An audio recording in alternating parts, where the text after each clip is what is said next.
பாதத்துக்கு முட்டுக்கு கீழே ஊறலாக இருக்குன்னு போட்டிருக்காங்க. அவர் சுகர் இருக்கா என்னன்னு தெரில.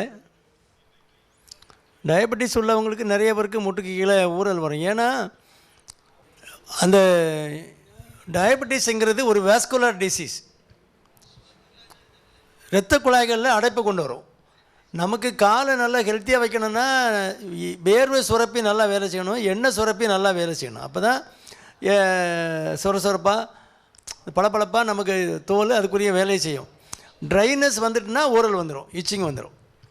அந்த ட்ரைனஸ் காரணம் ஸ்வெட் கிளான்ஸு, நமக்கு வேர்வை சுரப்பி சரியாக வேலை செய்யலை, முட்டுக்கு கீழே. அது போக எண்ணெய் சுரப்பியும் சரியாக வேலை செய்யலை. அப்போது கொஞ்சம் எண்ணெய் போட்டுக்கலாம். குளித்த பிறகு தலைக்கு தேய்க்கணும்ல எண்ணெய், மீதி எண்ணெயை சேர்த்தா கூட போதும்.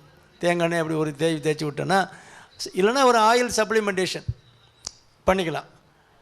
மற்றபடி அது இல்லாமலும் அட்டோபிக் டெர்மடைட்டிஸ்னு அது ஒரு வியாதி இருக்குது. எக்ஸிமானி முன்னால் சொல்லுவோம். இப்போ அட்டோபிக் டெர்மடைட்டிஸ்னால் காரணம் தெரியாது, என்ன காரணம்னு தெரியாது.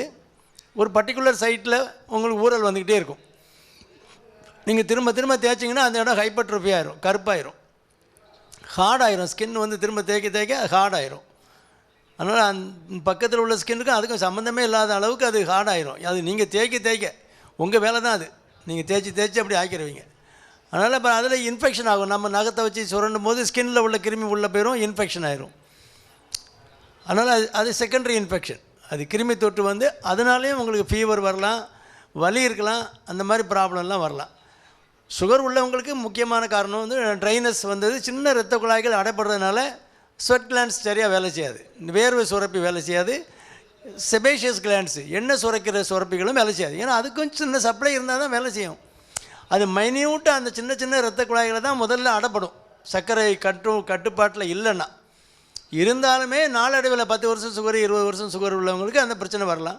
இல்லை ஜெனட்டிக்கலி கூட இருக்கலாம். அம்மா அப்பாவுக்கு காலில் ஊறல் இருந்தால் நமக்கும் வரலாம், அந்த மாதிரியும் இருக்கலாம்.